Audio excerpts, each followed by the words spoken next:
క్రీస్తునందు ప్రియ దేవుని బిడ్డలారా, దేవుని యొక్క వాక్యమును ఒక మాట చదువుకుందామండి. కీర్తన గ్రంథము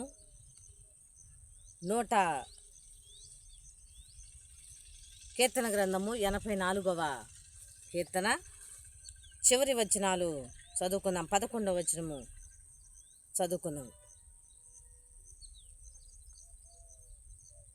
దేవుడని యెహోవా సూర్యుడును కేడెమునై ఉన్నాడు. యెహోవా కృపయు ఘనతయు అనుగ్రహించును. యథార్థముగా ప్రవర్తించు వారికి ఆయన ఏ మేలును చేయక మానడు.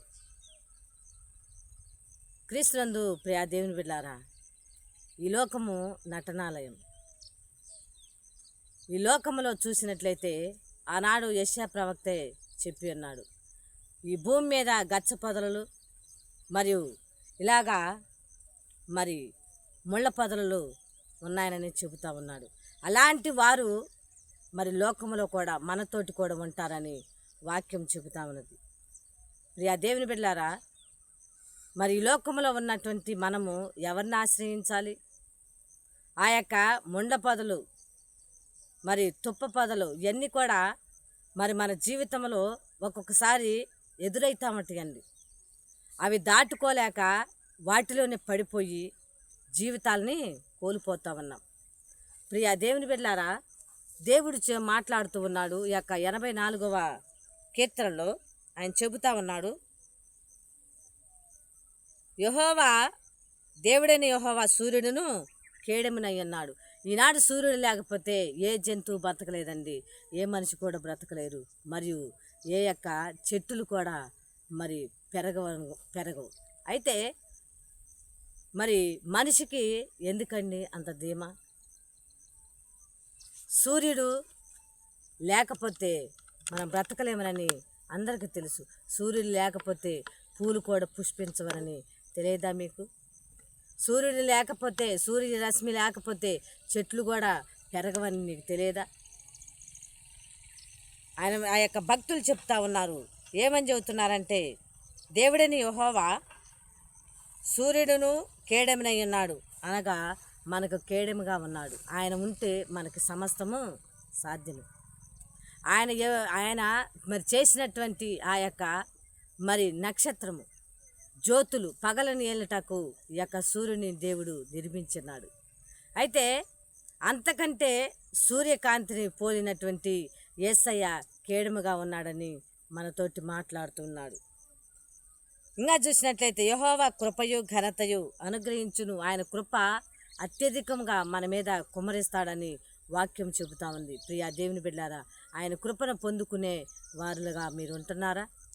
ఆయన కృపను పొందుకోవటానికి సిద్ధంగా ఉన్నారా? ఆయన కృపను పొందుకునే పశ్చాత్తాపం కలిగి ఉన్నారా? ఆయన కృపను పొందుకోవటానికి మరి నీవు నీ యొక్క మనసును మరి తగ్గించుకుంటున్నావా?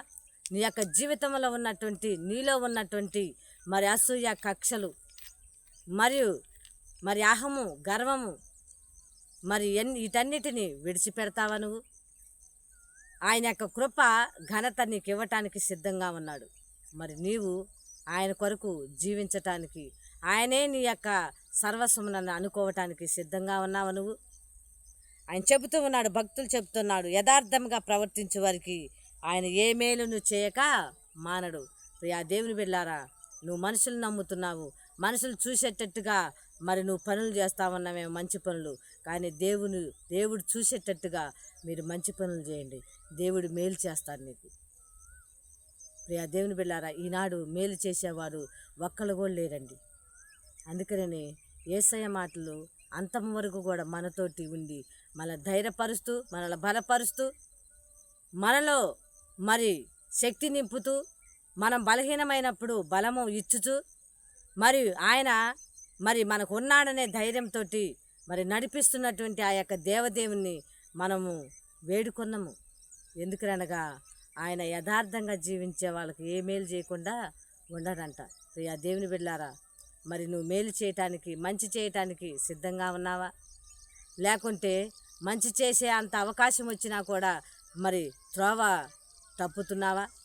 ప్రియా దేవుని బిడ్డలారా, ఆనాడు మంచి చేయమనని బిలాముతోటి మరి మంచి వాక్కులు, ఆశీర్వాదకరమైనటువంటి వరము మరి మాటలు వాక్కు మరి బిలాముకి ఇచ్చినప్పుడు ఇశ్రాయేలుని నువ్వు దీవించనని బిలాముతో చెప్పినప్పుడు ఆ యొక్క బిలాము పెడచెవిని పెట్టేసి డబ్బుకు లొంగిపోయి ప్రియా దేవుని బిడ్డలారా తన యొక్క జీవితానికి మరి బుద్ధి చెప్పే అంత స్థితికి దిగజారిపోయాడు. ప్రియా దేవుని బిడ్డలారా మరి ఆయన నమ్ముకున్నటువంటి నీవు, ఆయనలో ఉన్నటువంటి నీవు, ఆయనతోటి సహవాసం కలిగి ఉన్నటువంటి నీవు, ఆయనతో స్నేహం కలిగినటువంటి నీవు ఎలా ఉండాలో తెలుసా? దిగజారిపోయే వారిలాగా ఉండకూడదని మన భక్తి ఎప్పటికప్పుడు పెంచుకుంటా ఉండాలి. కానీ మరి తన యొక్క కృపను మరి కృప వెంబడి కృపను పొందుకునే వారంలాగా ఉండాలని కానీ మన భక్తిని దిగజారి కొట్టుకునే వాళ్ళలాగా మనం ఉండకూడదు. భక్తిహీనుల వలె మనం ఉండకూడదండి ప్రియా దేవుని బిడ్డలారా. మనం ఎప్పుడు కూడా దిగజారిపోయే వారంలాగా ఉండకూడదు. ఆయనలో మనం ఎలాగా మరి నిండాలని, ఆయనలో మనము నడవాలని, ఆయనలో మనం వర్ధిల్లాలని, మన యొక్క కుటుంబాలు ఆశీర్వదింపబడాలని సిద్ధపడదామండి. ఉదయం మరి ఈ యొక్క సమయంలో మరి నీవు నేను ఆయనని మరి నమ్ముకొని ఆయన యందు విశ్వాసం ఉంచి ప్రార్థన చేసే వాళ్ళలాగా మరి మేలు పొందుకునే వాళ్ళలాగా ఉందామండి. మన యొక్క కుటుంబాలను దేవుడు దీవించి ఆశీర్వదించును గాక. ఆమేన్.